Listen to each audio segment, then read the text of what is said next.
Have you ever stayed there, lying in bed, your head spinning, your heart racing, and that anxiety that won't let go? Yeah, I know exactly how it feels.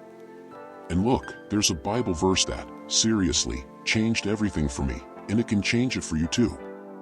Want to know which one it is? Then stick with me and I'll tell you, step by step, how to use that word to put an end to that anxiety. 1. Anxiety is not a lack of faith, you know. Many people carry a huge burden thinking that feeling anxious is a sign of spiritual weakness, but that's a myth that needs to be debunked right now. Even strong biblical figures, like King David, faced fear and anguish, and that didn't make them any less examples of faith. This part of the story is essential to understand that anxiety isn't a flaw, but a common human experience that even the strongest face. But hold on, there's an important detail that few notice about how to deal with it, and that's exactly where things start to truly change. 2. The verse that's a real action plan. Now, hold on to this. There's a verse in Philippians 4 verses 6 to 7 that's not just a pretty piece of advice, but a real practical manual for anyone who wants to put an end to anxiety. It talks about prayer, supplication, thanksgiving, and a peace that goes beyond what we can understand, a peace that guards the heart and mind. Seems simple, right?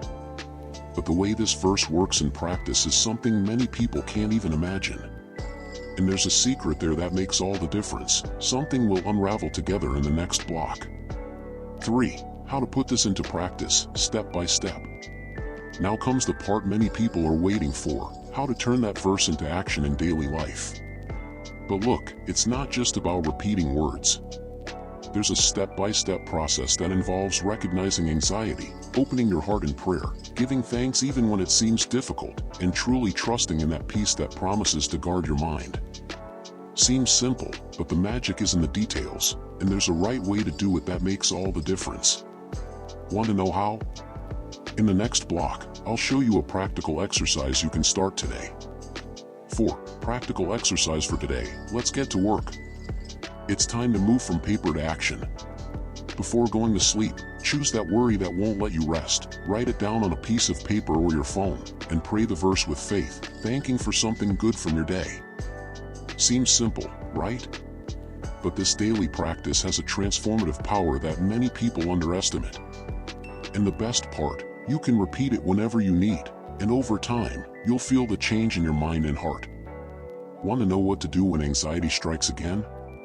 Stay tuned, there's more in the next block. 5. What to do when anxiety strikes again. Look, don't be startled if anxiety comes back. It's more common than you think, and it doesn't mean you failed. In fact, it's a sign you're getting stronger, because fear doesn't give up easily. The key here is not to let anxiety take over again, but to use what you've learned to resist, pray, and remember that God's peace is with you. And there's an important detail. This resistance is a daily practice, a spiritual workout that will strengthen you more and more. Want to know how to keep that strength in daily life? We'll continue in the next block. 6. Keeping your strength every day. Keeping peace in your heart isn't easy, but it's possible, and it starts with small habits that strengthen your faith and mind. Repeating the verse, praying sincerely, being grateful for small victories, and seeking support from people who share your journey are steps that make all the difference. Think of it as a daily workout, like a gym for the soul, where every effort counts toward becoming more resistant to anxiety. And there's something many people forget, patience with yourself. Transformation doesn't happen overnight, but every step is already a victory. Want to know how to wrap up this journey with a golden key? Come with me in the final block. 7. Wrapping up the journey with a bang. Now that you know the way, it's time to put everything into practice and transform your relationship with anxiety. Remember, it's not about eliminating fear, but about learning to live with it, with faith and peace in your heart. Share in the comments which step you're going to start taking today and how you intend to use that verse in your life.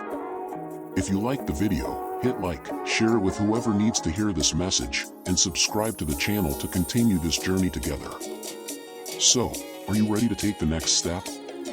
If this verse touched you, leave in the comments which worry you're going to hand over to God today. If you liked the video, like it, share it, and subscribe for more content that brings together faith and practice to overcome anxiety. We're in this journey together.